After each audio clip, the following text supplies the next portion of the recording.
नमस्कार दोस्तों, खबर सत्ता के नए शो कलयुग संवाद में आपका स्वागत है। तो क्या आपको पता है, कुरुक्षेत्र का युद्ध होने से पहले युद्ध भूमि पूजन के लिए तीनों लोकों में सर्वश्रेष्ठ क्षत्रिय की शीश की आहुति देनी होती है। चलिए जानते हैं इसकी पीछे की पूरी कहानी क्या है। महाभारत काल पर एक से बढ़कर एक महारथी थे। महाभारत युद्ध होने से पहले श्री कृष्ण ने सभी बड़े महारथियों से पूछा था, आपको महाभारत युद्ध खत्म करने में कितना समय लगेगा। सभी बड़े योद्धाओं ने जवाब दिया, भीष्म पितामह, मुझे 20 दिन लगेंगे। द्रोणाचार्य 25 दिन, कर्ण ने कहा 24 दिन और अर्जुन ने कहा 28 दिन। लेकिन वही इतिहास गवाह है, एक ऐसा भी महारथी था जिसे युद्ध खत्म करने के लिए कुछ ही क्षण लगते। Barbarik, the son of Ghatotkach and Maurvi. Mahabharat का युद्ध कौरवों और पांडवों के मध्य छिड़ गया था। यह समाचार बर्बरिक को प्राप्त हुई तो उनकी भी युद्ध में सम्मिलित होने की इच्छा जागृत हुई।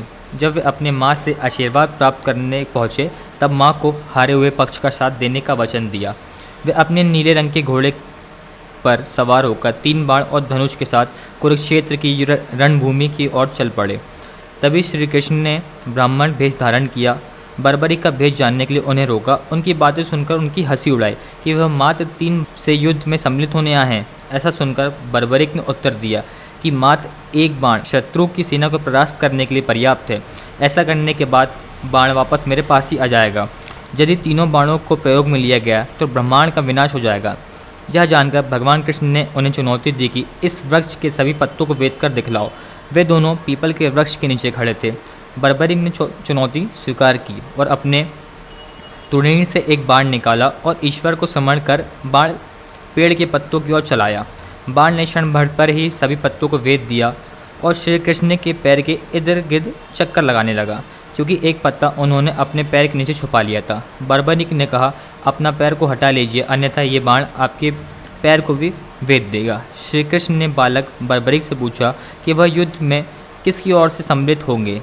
बर्बरिक ने अपनी माँ को दिए वचन को दोहराया और कहा, युद्ध में जो पक्ष निर्बल और हारा रहेगा मैं उसी का साथ दूंगा। श्री कृष्ण जानते थे कि युद्ध में हार तो कौरवों की निश्चित है। इस कारण अगर बर्बरिक ने उनका साथ दिया तो परिणाम गलत पक्ष में चला जाएगा।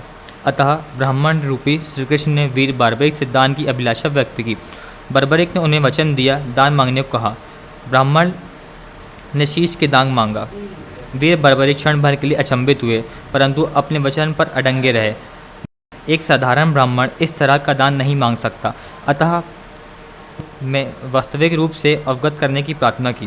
ब्राह्मण रूपी श्री कृष्ण ने अपने वास्तविक रूप में आ गए।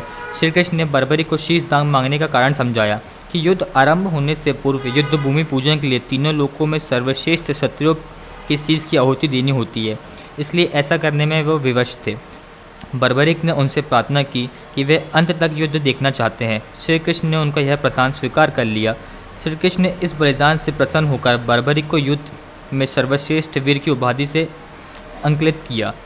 उनके शीश को युद्ध भूमि के समीप ही एक पहाड़ी पर सुबोधित किया गया, जहां पर बर्बरिक संपूर्ण युद्ध का जायजा ले सकते थे। युद्ध के बाद बर्बरिक द्वारा पांडवों को अभिमान का मदन हुआ और उसके बाद उनके शीश को रूपवती नदी में प्रवाहित किया गया। शीश बहता हुआ खाटू नामक गांव में पहुंच गया।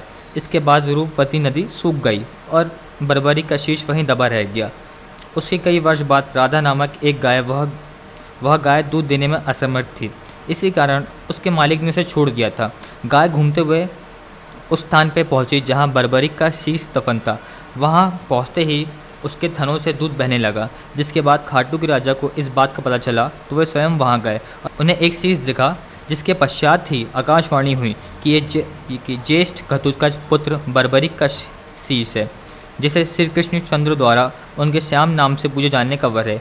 ये कलयुग के श्री कृष्ण हैं, इनके लिए विशाल मंदिर का निर्माण करवाओ। आकाशवाणी कुछ ही दिनों बाद मंदिर का निर्माण शुरू हुआ और देवाष्टमी एकादशी के दिन बर्बरिक ने उसी शीश की स्थापना मंदिर पे हुई। वह बर्बरिक से खाटू श्याम बन गए। इसी कारण देवाष्टमी एकादशी के दिन बाबा श्याम का जन्मोत्सव मनाया जाता है। अगर आपको ये स्टोरी अच्छी लगी हो तो चैनल को सब्सक्राइब करना ना भूलिएगा और कमेंट बॉक्स पर ज़रूर लिखिएगा, हारे का सहारा खाटू श्याम हमारा।